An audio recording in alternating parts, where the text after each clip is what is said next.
Hi, my name is Art Nash, and I'm the Energy Specialist at the University of Alaska Fairbanks Cooperative Extension Service. In this video, we'll explain the details of a problem in Alaska's homes, radon gas. Radon is an odorless, colorless gas that comes from the decay of uranium in the soil. It becomes a problem when it collects inside a home because long-term exposure to elevated levels of radon gas can cause lung cancer. In fact, radon is the second leading cause of lung cancer after smoking. Historically, radon was not recognized as a problem for humans until fairly recently. Several factors have brought attention to the problems with radon. First, longevity. We live longer than we did 100 years ago, and we have more opportunity to develop the lung cancer that is a result of the long-term exposure of radon. We live in a more indoor lifestyle, in tighter homes. Unlike the houses of old, modern housing technology, like vapor barrier, can create a tight envelope that may allow indoor pollutants like radon to collect. There are 4 factors that cause radon gas to build up in a home. First, there must be adequate uranium in the soil. Radon gas is a product of uranium decay. Without uranium, there isn't radon. Second, there must be enough soil permeability from the bedrock into the home. There have to be avenues and paths for the gas to get to the home. Third, the house must have imperfections, holes, or cracks that allow radon to enter through the basement or crawl space. Fourth, the pressure inside the house must be lower than in the soil. Just heating a building will cause a negative pressure. Adding bathroom, kitchen, exhaust fans, and dryers increases the negative pressure. Some factors that might introduce radon into your environment are outside what you can control.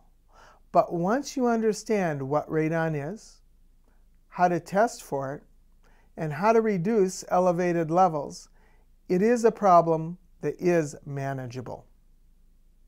In Alaska, most of the accumulated data on radon levels is from the most populated areas of south central and interior Alaska, because that's where the majority of residents live. The orange area of this map reflects base levels of between 2 and 4 picocuries per liter. The yellow areas represent base levels of 2 or less picocuries per liter. Picocuries per liter of air is the unit of measure for radon. The U.S. Environmental Protection Agency's action level, the level at which remediation to lower the levels is recommended, is 4 picocuries per liter of air. I've looked at a number of case studies of people's radon experience in Fairbanks. It was an interesting process. The radon experience in Fairbanks is variable across the borough. Some areas have a higher probability of having radon in your house than other areas. Of course, the only way to know for sure is to test your house. The soils in Anchorage tend to be more clay, more peat. They're pretty soft. And what we have when we get further outside of the Anchorage Bowl is more rock. And there tends to be more uranium, which decays and becomes a radon, which becomes other things. That's what we're measuring for, is the radon. There seems to be more of that present in the rock soils as opposed to the peat and clay soils. In Anchorage, it doesn't seem to be so much, maybe a little more on the hillside. Most of the higher levels that I find of radon are out in Eagle River, Chugiak, and the Matsu Valley. People say, well, how can I get rid of it? If I have radon, is it something that will go away? The answer is no, it will not go away by itself. Uranium has a half-life of just over right about 4 million years. Its decay is into radon. Radon has a half-life of just under 4 days. So, whereas you can rid your home of radon, you cannot rid the environment of the uranium or radium. So radon is more prevalent in areas where houses are built close to bedrock. But without testing, you really don't know for sure if your house has a problem or not. We know that it comes from the decay of uranium in the soil. But does radon come from anywhere else? Radon in water, I would have to say that it's not, very much is not as prevalent as radon gases entering into a home. There have been some isolated incidences, and it's not a bad idea if you're worried about to have that checked, but it definitely is nowhere near the frequency that we see with just the gases entering the home. The EPA sets a standard for air at 4 picocuries per liter, but there is no set standard for water. It takes about 10,000 picocuries of radon in water to equal about 1 picocurie in air. And how the radon in water affects the air quality is through showers. When you aerate water by spraying a mist through showers or laundry or doing the dishes, then it becomes in the air and becomes a problem in inhalation. If you have water coming directly from groundwater through a well, then you might want to have your well water tested, because then that might be a contributing factor to the air quality in your house. Now we know what radon is and where it comes from. Let's explore the health issues that are related to it. When we breathe in radon, radon is usually in a gas form, and it enters the lung and reaches different parts of the lung. In itself, you don't usually see any immediate harm or health effects.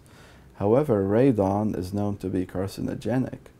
So if you keep getting exposed for a long time, this radon, just by the way it acts, it produces ionizing radiation, which could damage cells and DNA, our genetic material. And if this happens repeatedly and our body does not repair it or fix it, we could end up getting a lung tumor or a certain type of cancer in the lung. And again, our bodies have many mechanisms to combat these different mutations and damage, but in some cases it goes out of control and it could result in cancer. The body is amazing at healing itself. So when you remove a toxin or a pollutant or an irritant from the air that you're breathing in, you're always going to be better off. And the body will heal itself to the best of its ability. Now that said, you may still contract lung cancer down the road from exposure early on. National and international bodies like the Agency for Toxic Substance and Disease Registry and the World Health Organization have placed the radon as the second cause of lung cancer in people, only next to cigarette smoking. Human nature is if we don't see it, we don't think about it. And so many pollutants are invisible, including radon, carbon monoxide, other gases like that are invisible, but that doesn't mean that they aren't harmful to human health. There are many potential or even common pollutants in the home. What's unusual about radon is that it's a naturally occurring gas that comes up through the ground, seeps into your home, and then becomes dangerous. Now we know where radon comes from and how it affects us. How do we find out if we have an elevated radon level in our home? Because radon is odorless and colorless, the only way to know if you have a radon problem in your home is to test. And there are several types of tests. Some are short-term and some are long-term. Let's take a look at the different types of tests. Probably the first test an individual might use is a charcoal test. It's the quickest test to employ, and it's a screener, a test you do to determine if further testing is required. To do the test, place it on the lowest living level of your home for a 3-day period, giving you a snapshot average. Another homeowner-friendly test is the alpha track test. It's deployed in a similar way as the charcoal test, but what makes it a more robust test is that it takes into account a broader time frame, from a couple of weeks to a year. so that it gives you a more leveled average. Finally, when it comes to homeowner testing for radon, a continuous digital radon monitor can give an instantaneous, real-time reading of radon gas levels. Unlike the two other tests, this one does not need any other professional assistance in lab work or analysis of data. It's not a one-time test, but one that you can keep in your home as long as you feel a need for it. And particularly, it's useful for long-term monitoring for those who've taken steps to reduce elevated levels of radon in their home to gauge the effectiveness of the mitigation and its continued performance over time.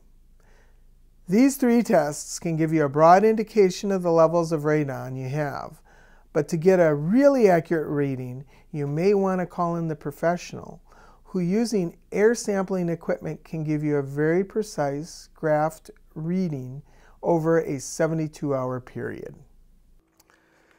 I'll place this unit, say in the lowest living area of the home.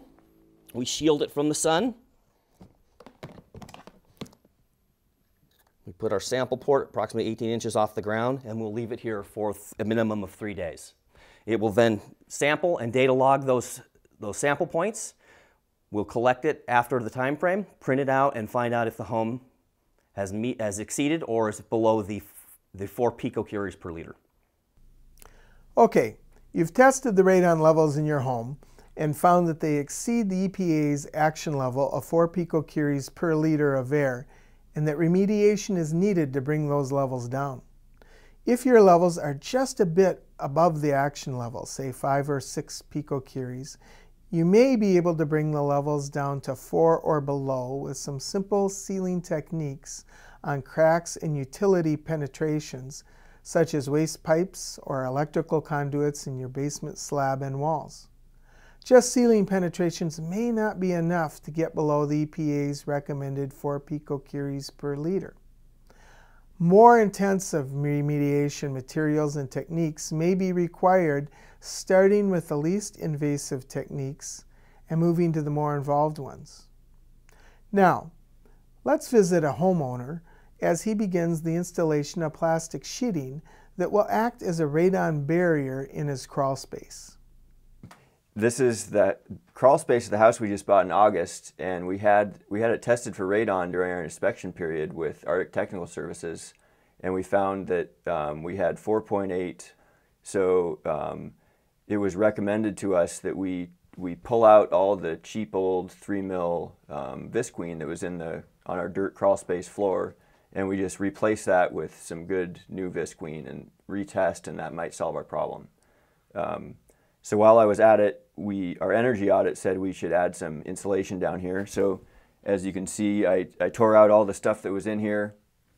I added some of this 2.5-inch blue board, and then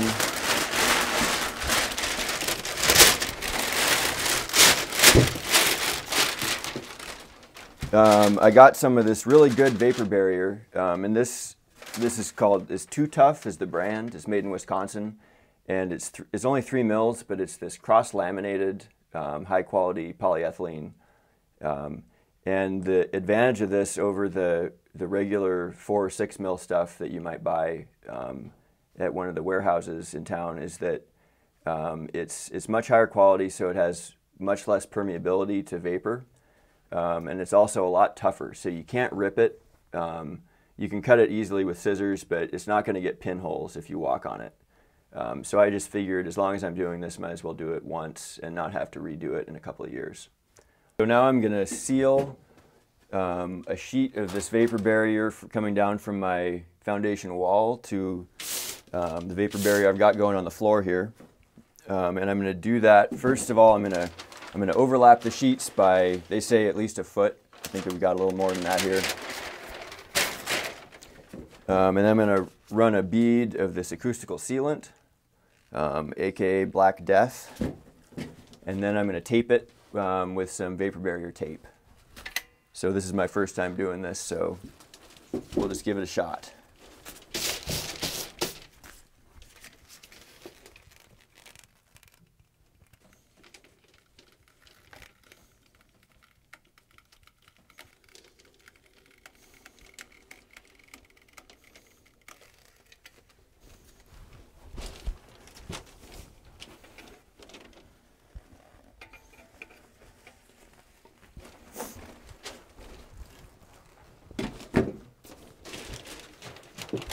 Okay, so now I'll lay the vapor barrier down over that seam.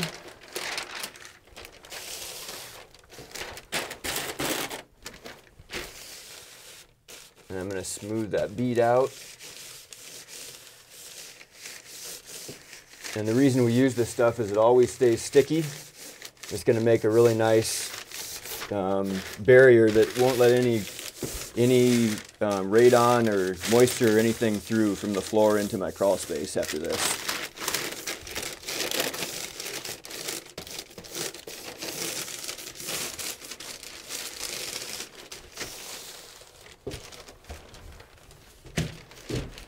And then finally I'll just finish it with some of this vapor barrier tape.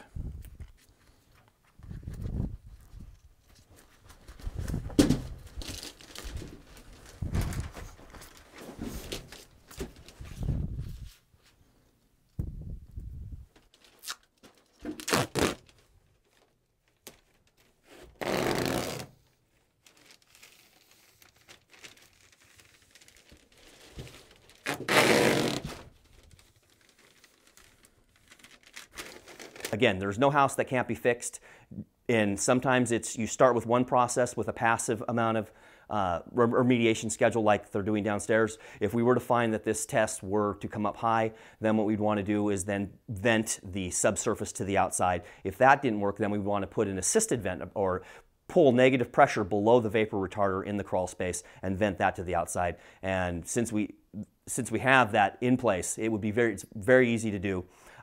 Well, it's relatively easy to do, but it definitely will accomplish the job.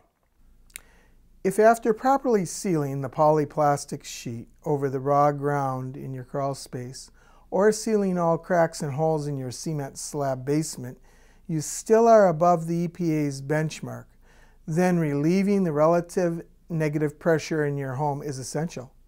That negative pressure may be drawing radon in. Thus, have your forced air furnace and heat recovery ventilation system checked out to reduce undue pulling of air that creates negative pressure.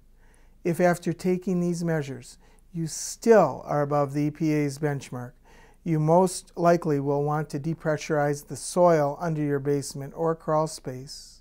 Pulling contaminated air from the soils with an electric fan in a plastic pipe that continuously intercepts the radon-laden air from the soil before it can enter the house. This creates a negative pressure below the slab or vapor barrier, exhausting the contaminated air to outside air. Up to this point, we've been looking at how you mitigate radon danger in an existing home. But in new construction, steps can also be taken to avoid radon problems from the outset. To build radon out. I'm standing here in the hills outside Fairbanks. This is an area that's traditionally got radon gas problems, and so we're going to look at this job site and see what this contractor has done in terms of specific details for dealing with radon gas and installing a radon mitigation system. What we're looking at here is a large daylight basement foundation wall. I'd say there's approximately 80 lineal feet of concrete block wall, 10 feet tall. That's all inset into a hillside that's potentially in an area where you'll find radon gas. When we look at the soil strata here, you've got a layer of silt, and then directly underneath we've got that fractured schist. That in Fairbanks means you're in an area where you're likely to have a radon problem. In this case, this block wall has been waterproofed with a self-adhering rubberized foundation flashing. It's a great choice because not just from a waterproofing perspective, but from a radon gas perspective, it's an excellent barrier. It's got great long-term adhesion and flexibility. Any cracks in the mortar joints, any settling, anything that takes place over the life of the structure, the odds of this staying flexible and providing a good air seal are very, very good. You'll also notice the joints here are very tight. Everything's nice and flat, well adhered. This is what you'd want to see in terms of a professional installation on the outside. Since the stem wall and the footing are cast in separate steps, you've got a cold joint right here where the wall rests on the footing. This is a potential infiltration point for radon gas. So if you can carry this membrane down and over, you're sealing this one problem area. It's just one of many small details that you can incorporate into your air sealing, into your gas sealing, if you're aware of it during the time of construction. This is a super insulated foundation system, and it's kind of a trend we're seeing in Fairbanks as we're heading towards higher energy efficiency, and with rising fuel costs, more insulation, especially under heated slabs, is making good sense. What it does for us, though, is 2 4-inch layers of foam board provides an opportunity to run radon tubing around the perimeter. This 4-inch first layer is cut away just enough to run the piping all the way around. It creates an airspace here where we can put this pipe. Then when the fan is pulling on it, we can depressurize all the way around the perimeter of this entire foundation system. When we look at this poly, this is our primary pressure boundary. This is the place we want to devote our attention to air sealing around plumbing penetrations and so forth. Some holes in this poly will be unavoidable because you have to drive form stake in, like in this case, to support a blockout.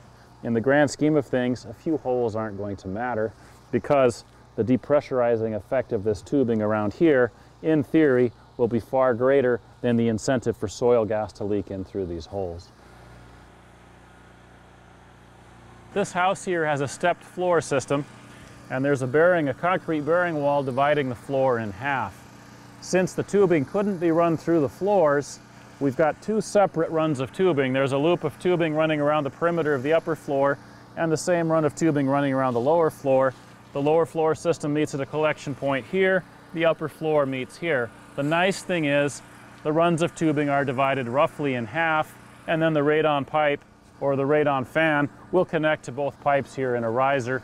You're drawing roughly equally from both floor systems. The foundation work on this project has mostly been completed. The outside foundation walls are waterproofed and insulated, and the slab's been poured. The point I want to make here is your single best chance at dealing with radon issues is in new construction.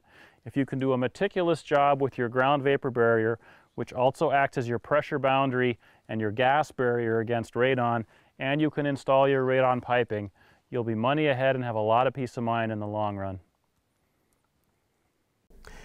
Your home is the one place you want to be able to relax and have peace of mind that you're in a safe environment. I hope that we've given you a better understanding of the risks of radon, how to test for it, and how to manage it in your home. And remember, the only way that you'll know if you have a radon problem is to test.